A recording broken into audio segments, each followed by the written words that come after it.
मैं आपसे क्षमा मांगता हूँ कि आज मैं अंग्रेजी में भाषण करना चाहता हूँ।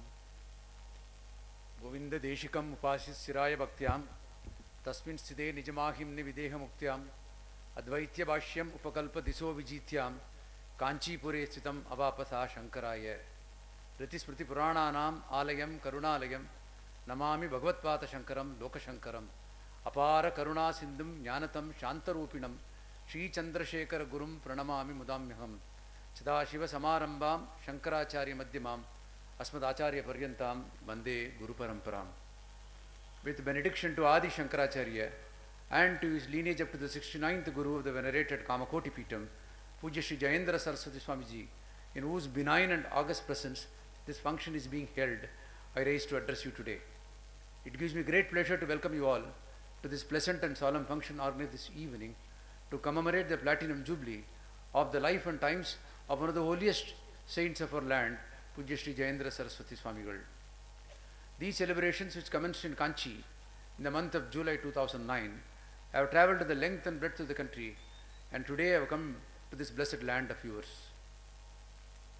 Raja Parmar Bhoj founded Bhopal exactly a millennium ago, 1000 years ago, in 1000 AD, he founded Bhopal. The fortunes of the city have risen and fallen with the reigning dynasties of Bhopal. Raja Parmar Bhoj constructed a pal, which is a dam around this place, so that water could be accumulated and there can be lakes around. And that's why it came to be called as Bhojpal, and from Bhojpal it has come to become Bhopal. Another distinct feature of Bhopal is the female empowerment, which is very little known to the world over. Between 1819 and 1927, this land, blessed land, was ruled by 4 Begums, successive Begums. And all that you attribute to Bhopal today, the modern structures that have come today, the architecture which is there, the monuments, the edifices which are living examples of that empire, are all there for people to see. It is this glory of this town that we are celebrating today. Into this blessed land, we have come to celebrate the 75 years of our Guru. An occasion like this is one for joy, mirth and glee, and of nostalgia down the memory lane as to how an ordinary boy from an obscure village called as Irulniki, the name Irulniki itself means dispelling darkness, and it's rare coincidence that the sage was born in the place, was converted into a saint extraordinary by that God who lived this earth in the 20th century, Pujya Sri Chandrasekharendra Saraswati Swamiji, the 68th Shankaracharya of the venerated Kamakoti Peetam. During his century-long sojourn in this universe, Chandrasekhar Swamiji travelled the length and breadth of this country, spreading good and compassion all around. This master of masters was like a lambent light who rekindled the spirit of the nation and brought about a renaissance in many fields of religion, philosophy and thought. He was the voice of eternal India. Like the lighthouse that beats no drum and sounds no gong, and yet to the mariner in the distant sea experiences his friendly light, so too was the sage of Kanchi, who radiated his blessings all around. He taught mankind groping in the dark as to how to journey to a higher destiny despite all the strides in science and technology. He attained Videha Mukti in the year 1994. Even today, we hear the infinitude of his presence, the divinity of his existence, and the solitude of all that he gave to us during his living times.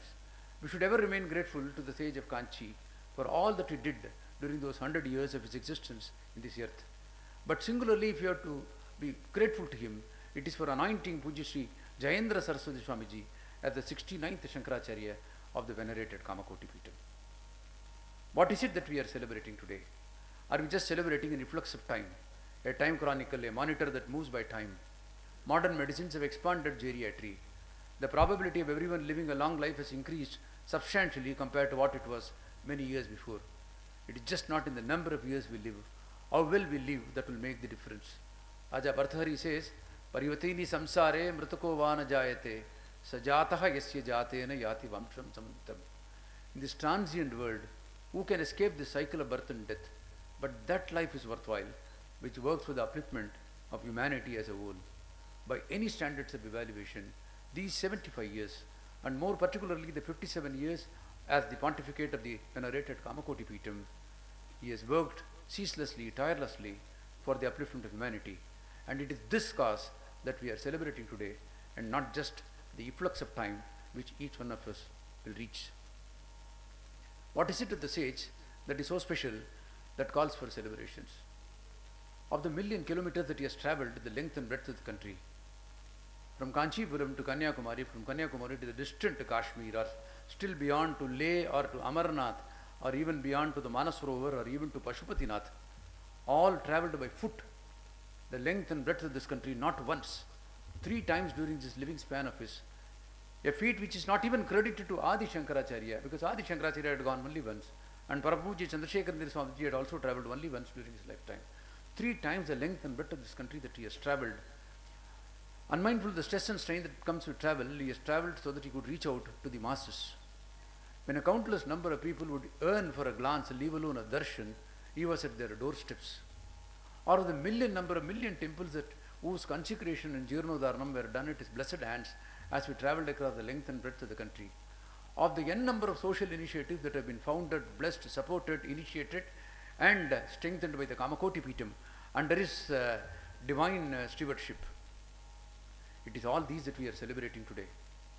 When an ordinary person travels, he gains in knowledge, because nature is the biggest source of knowledge. But when a saint travels, ordinary people are doubly blessed, because whatever the saint also absorbs from nature, that also he gives back to the people who come into contact with him. In Marathi we say, Kelyane Deshatana Pandit Maitri Sabeta Sanchar Shastra Grantha Vilochana Manuja Chaturya Yete Sefar.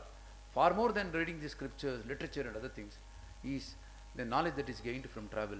And that's what all through these 75 years the sage has been traveling so that he can reach out to the masses. It is just not a Padayatra that he does, the one that brings him in contact with people. It is much more than that. He creates living edifices in all the places that he goes, so that years later people will remember the yatra, because something which will be of social service, something which will be relevant to the place from where he come to where he has gone, would remain there, recalling and reminding the people that the sage of Kanchi had blessed this place not only with his presence and his Anugrah Bhashan, but also given them permanent structures. Singularly, more than 500 charitable institutions all over the country belong to the Kamakoti Pit, which are engaged in diverse causes like healthcare, child care, anath ashrams, old age homes, primary schools, hospitals and whatnot. And all these have been initiated during this golden age of the Kamakoti Pitam under the Acharya. In its own unobtrusive way, the Kamakoti Pitam symbolizes the true spirit of Hinduism, more tolerant, dietetic than any other form of thought. With his aura, credibility and authority, the sage remains at the center stage of the moral and the religious awakening of this country in the 20th and the 21st century. There are countless number of saints in this country. If at all there is one field where there is no legislation, where there is no ration, it is saffronization. Because you can wear a robe and that's enough to make you a sadhu in this gullible world of ours. Kushwant Singh once describing the saint said, Bas Rama Naam Japana Chelo Ka Mal Apna. This is all the description of a good saint. In such a crowded saintly world of this of ours stands out the sage of Kanchi. Varameko Guniputro Nacha Murka Shatanyapi Ekas Chandra Tamohanti Nacha Tasagananicha. There are countless number of stars in the sky, but it is only one single moon which dispels the darkness. Like the celestial moon which dispels the darkness, so too is the sage of Kanchi amidst this crowd of saints in this country who dispels that ignorance and darkness from our minds. What is it on an occasion like this that we can celebrate of the saint? It is his Catholicity. It is his outlook to life. He has never proclaimed himself as a miracle man of the century. Most of the saints of today declare themselves to be godly, as people who can invent the powers of the god and transfer down to people. That's not what the sage of Kanchi is. Na main Bhagwan hu, na main Saitan hu, दुनिया जो चाहे समझे मैं तो इंसान हूँ. इस इंसानियत की खूबी जो है, that is what he has given luster, attention all through the 75 years of his. And speaking about God, he says, God is there in human beings. वो खेत पे मिलेगा, खलिहां पे मिलेगा, भगवान जो है बंदे इंसान पे मिलेगा. इस इंसानियत की जो बढ़त दी है उन्होंने, that is what we are celebrating today. Its Catholicity of outlook is to be seen, to be believed. Of the mask adjoining the Kamakoti Pitam, once when he was asked whether it has a disturbing influence either on the mutt or on him, he laughed it off by saying, it is a symbol of coexistence. It manifests our tolerance. It ensures that we are together. it proves beyond doubt that we can exist, we can coexist together. As long as there is love in our minds and hearts, it does not matter where the mosque is. It can even be inside the temple. But if there is hatred in our heart, it does not matter how far the mosque is, still there will be strife. It is this love that he has promoted all through his life. And that is why today he is an arbiter of social justice. That's why people from all walks of life, shades hue and cry, come to him because they know he looks at every human being as the creation of the Master, as divinity personified. There is divinity residing in each one of us. He is more said in the religious books than it is being practiced. But the sage of Kanchi has been practicing this all during his lifetime, and that's what we are celebrating today. On an occasion like this, when the celebrations are around over there, what is it that we can give to the Guru? He is far, far moved away from the material wants of life. It is not that we have to shower him with money, gold or ornaments. All that we can do is to follow the path of Dharma that he has given to us, that righteousness that he has given to us. Nothing can be achieved in life without a Guru. It is the Guru who gives the marga or the darshan or the path that he exhorts through which we can go to the field of salvation in our life. The purpose of our life can be achieved only when we follow the Guru. And as long as that Guru Bhakti is all that we have for him, I think that is the greatest tribute that we can pay to the Master. And what type of Guru Bhakti? Yasya devo parar bhaktir yada tevo tata guruhu tasmat katita arthaye prakashante mahatmanaha. One should have devotion to the Lord and equally so to the Guru. But when the devotion to the Lord equals to that of the Guru, the entire power of the Guru, the luster, the knowledge in him, as well the sincerity of devotion gets transferred to the disciple. And then prakashante mahatmanaha, then he will shine like a Mahatma. So it is absolute surrender to the Guru and to follow the tenets that he practices, the tolerance, the Catholicity, the simplicity that he advocates. If that is carried forward in life, that is the greatest tribute that we can pay to him. Na jatuhu na kamat na bayat na lobat dharmatvajet jivitaswapi. What is the message that Guru gives on an occasion like this? Do not abandon Dharma at any cost. Even at the cost of your own life, protect this Dharma of ours, which is sacred to us, which is the soul of this universe of ours. This blessed land of ours, from where I am speaking to you today, is a land of Guru Bhakti. Not far from here, on the banks of Narmada, in Omkareshwara, Bhagavan Adi Shankaracharya found his Guru, Guru Govinda Bhagavat Pada.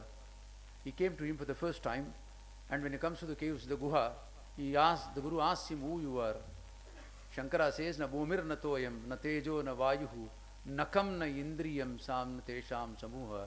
And then he concludes by saying, Shiva kevaloham.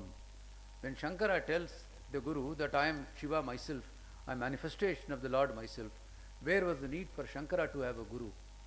That he came in search in his Uttara Parikrama onto the banks of Narmada in Omkareshwara, searching for Guru Govinda Bhagavat Pada.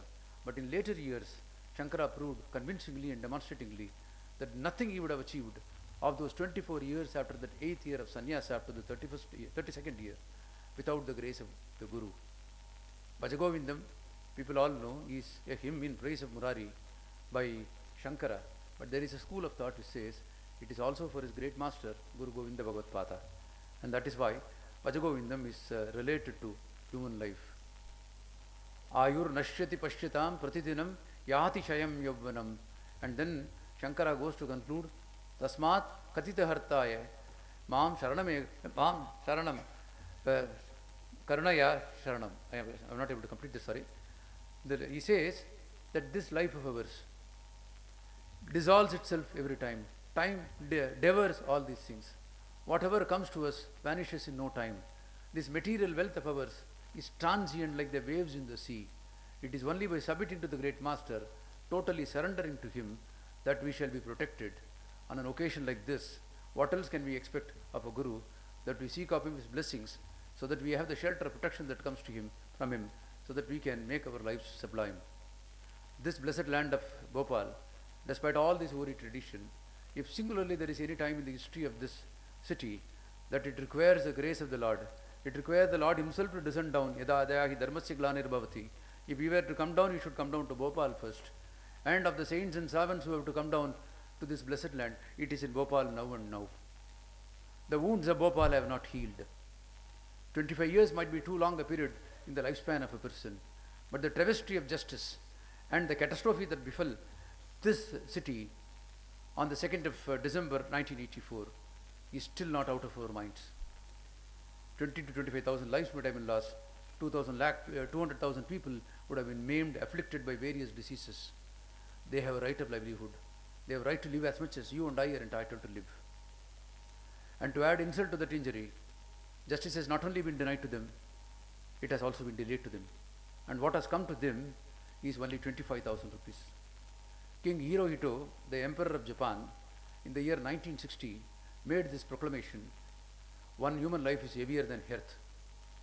For the first time in the history of Japan after its independence, a plane was hijacked and a ransom demanded. That was the first time in the history of the world that a ransom was demanded for hijacking a plane. The Diet, which is the Parliament of Japan, overturned the request and said that people die. But the king, who had the veto powers, said, one human life is heavier than earth. He ensured that the ransom is paid and Japan is saved. And he said, enough lives have already been lost in Hiroshima and Nagasaki. We deserve to have our Japanese to live their full life. That is the essence of life that has been lost out. Be it the cruel fate of hand, or that of the mindless politicians, or that of anyone, people of Bhopal deserve the blessings of the Guru. And when he has descended down for these celebrations, all that we can ask of him is to pray for the goodness of these people. Ensure that the succeeding Sanatana, the generation that follows of these people, do lead a purposeful life, that the difficulties, the diseases that have afflicted them get redressed, and they too lead a normal life like each one of us who has not been afflicted by this tragedy. May the Jagannatha Kamakoti Kamakshi shed her grace on him so that he lives 100 years. Jivet Sharata Shatam. As he lives 100 years, there is a selfish interest for all of us, so that we also will continue to be blessed by his living presence. May the Jagannatha also shed her grace on us, so that we can draw a leaf from the life of nobility of saints like him and make our own life sublime. Thank you and God bless you all.